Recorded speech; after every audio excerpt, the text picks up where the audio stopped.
One of the most closely guarded secrets in Marvel Studios' lineup has now been unveiled. Black Panther 3 is officially on its way. And it gets even better. Ryan Coogler is returning to both write and direct this next chapter of the Wakandan saga. This exciting confirmation came recently, and it's paired with another bombshell. None other than Denzel Washington is joining the project in a mysterious role. Yes, that Denzel Washington. Can you believe it? This third film will also mark a special collaboration, as it's being produced by none other than Kevin Feige and Nate Moore, two visionaries who have shaped the Marvel Cinematic Universe we know and love. In this video, we're breaking down everything we've learned so far about Black Panther 3.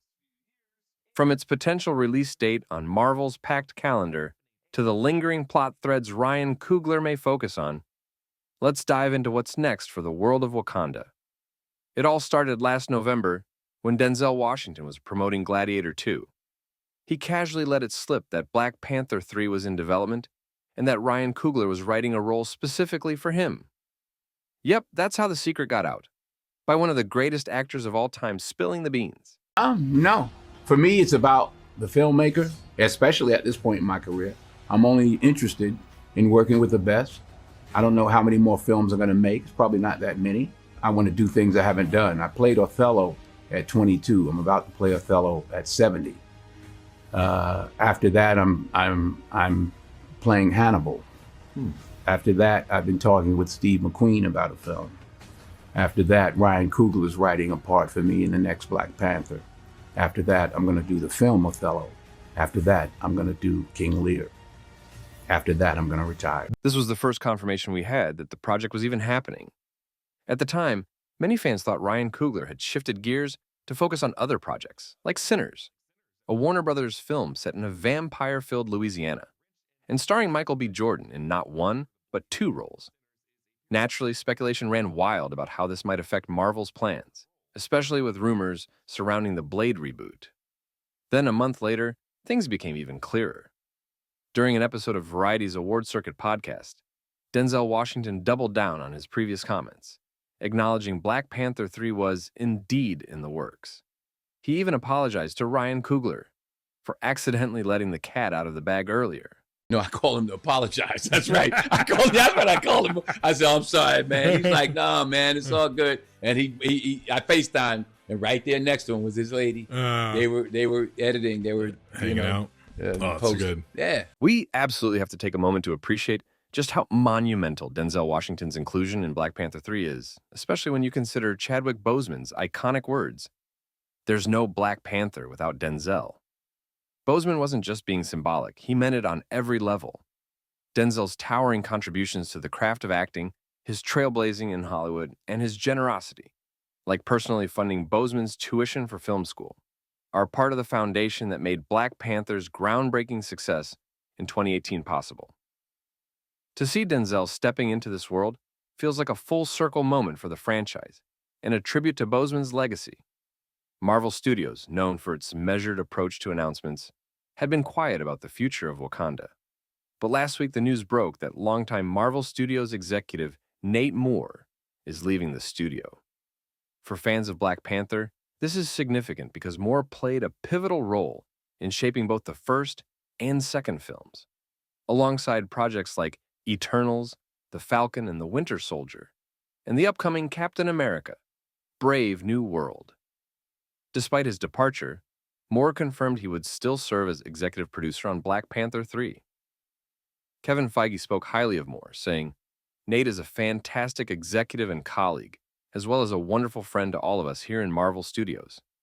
He has been a core member of our team since 2010, and his influence will continue to reverberate in our storytelling.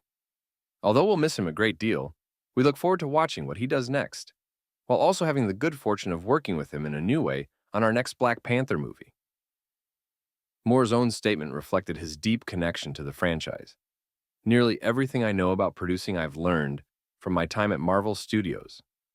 I feel lucky to have worked with a group of people who love filmmaking and storytelling as much as my Marvel colleagues and the cast and crew of our films. But I couldn't be more excited to apply my experience and passion for film toward theatrical movies in all genres, including returning to the world of Wakanda for Black Panther 3. This quote reassures fans that the Wakanda we'll see in Black Panther 3 will still feel like the same one we've come to love. However, as always in the MCU, Wakanda won't remain static. It's constantly evolving. Kevin Feige has already hinted at its influence in Captain America, Brave New World, with Wakandan technology responsible for crafting Sam Wilson's upgraded suit for his showdown with the Red Hulk. And that's not all. Wakanda's rich lore will be further expanded in Eyes of Wakanda, an animated 4-episode event set to release in August 2025. Of course, fans haven't forgotten the emotional post-credits scene in Black Panther, Wakanda Forever, where we were introduced to Toussaint, T'Challa Jr., the son of the late King T'Challa and Nakia. Could this young prince take center stage in Black Panther 3? And how will his story intersect with whatever role Denzel Washington is stepping into? These lingering questions are what make the upcoming film all the more exciting to speculate about. Nate Moore's rise in Marvel Studios came out of his oversight of the Phase 2 Era Writers Program. According to the book MCU, The Reign of Marvel Studios by Joanna Robinson, Dave Gonzalez, and Gavin Edwards, in recent years, Nate Moore himself has become more of a topic of discussion among the fandom in the way the studio hires writers who didn't necessarily grow up as comic book diehards, which some unfairly took out of context, saying that the studio didn't want their filmmakers to read the comics. That has never been true. Moore's statements that stirred this up came in November 2022, following the release of Black Panther, Wakanda Forever, when he was speaking on Matt Bellini's podcast, The Town. Funny when these movies come out and they go through a press cycle, every filmmaker all of a sudden is a Marvel Comics super fan. And they were playing with the comics when they were 6 years old.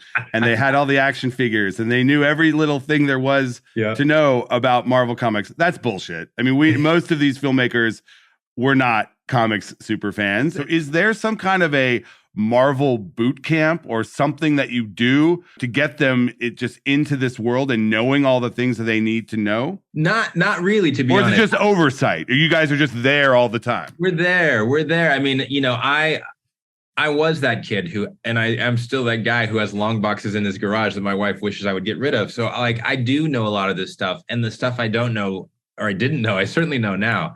I think they are probably more fans than you give them credit for, but certainly not with the same depth that they've described. Like Joe did collect comics, so did Ryan Coogler, to be honest. But some of these filmmakers, it's a stretch, but maybe that's what works.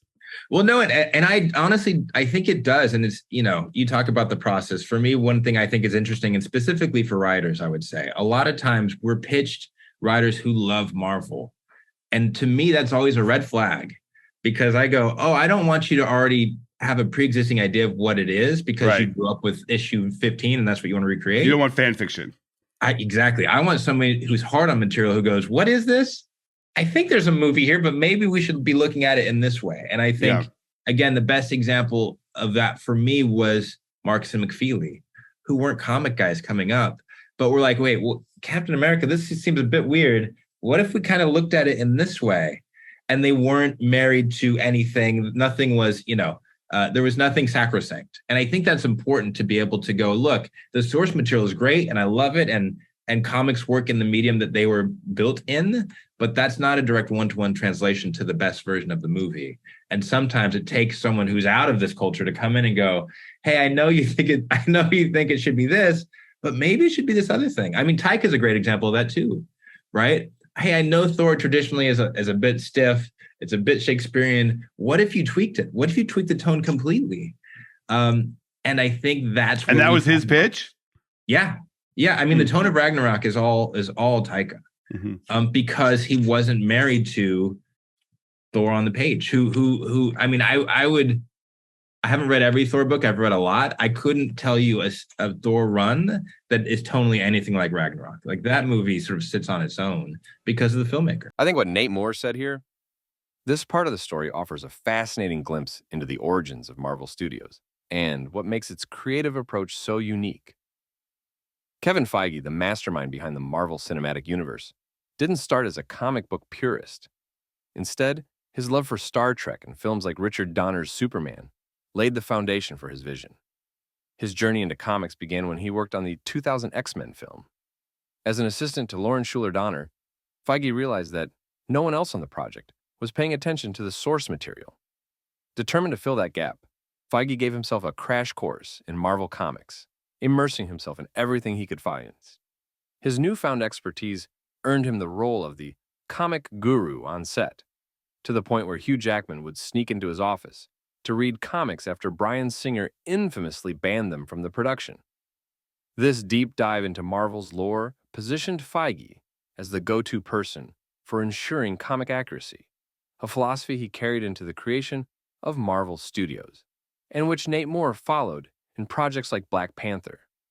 Now, Nate Moore's departure and his return to executive produce Black Panther 3 are crucial not just for continuity, but also as confirmation that the movie is happening.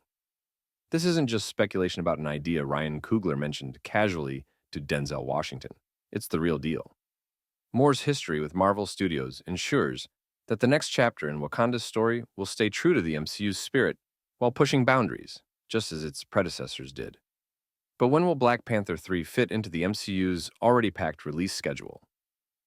2025 seems too soon given the production timeline, but 2026 and 2027 offer some promising slots. February 13th, 2026. This date would place the film before Avengers Doomsday, potentially setting the stage for Wakanda's role in the larger Marvel crossover event. November 6th, 2026, or February 12th, 2027. These slots would position Black Panther 3 between Avengers, Doomsday, and Avengers, Secret Wars, allowing it to explore the aftermath of one crossover while building toward the next. Late 2027. By this point, the MCU could be entering a new phase entirely, offering space for a fresh start for Wakanda. These dates matter because of how Avengers, Doomsday, and Secret Wars are expected to reshape the MCU. With Doomsday rumored to introduce multiversal recasting, like Robert Downey Jr. as Dr. Doom or Chris Evans in an undisclosed role, it raises the question of whether Marvel should consider recasting T'Challa. For many fans, the idea of recasting has always been a sensitive topic. The tragic loss of Chadwick Boseman in August 2020 left a void not just in the MCU, but in the hearts of fans worldwide. As Black Panther 2, Wakanda Forever, moved forward, it did so with immense care, honoring Boseman's legacy while expanding the world he helped bring to life.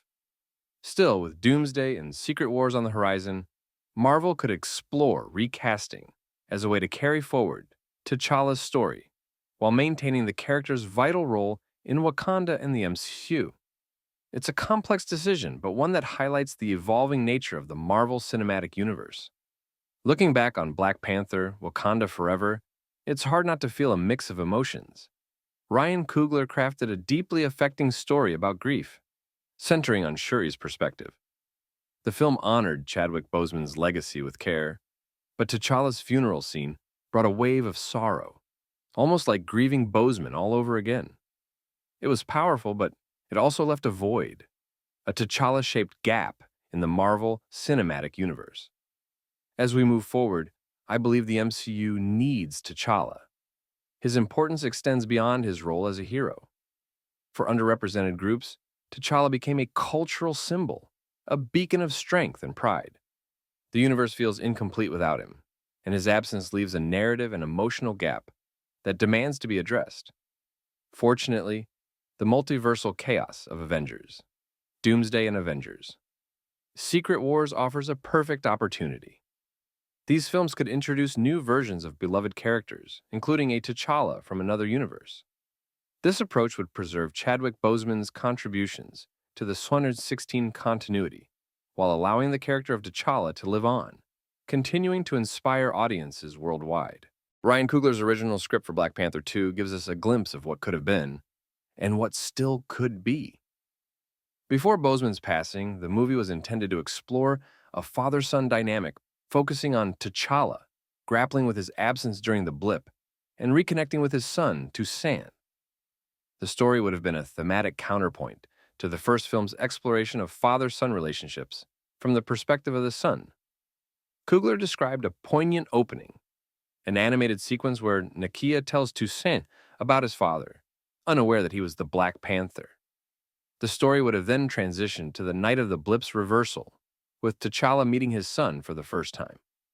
Fast forward 3 years, and the film would depict their co-parenting journey, culminating in a summer bonding adventure that blends family rituals with world-saving heroics.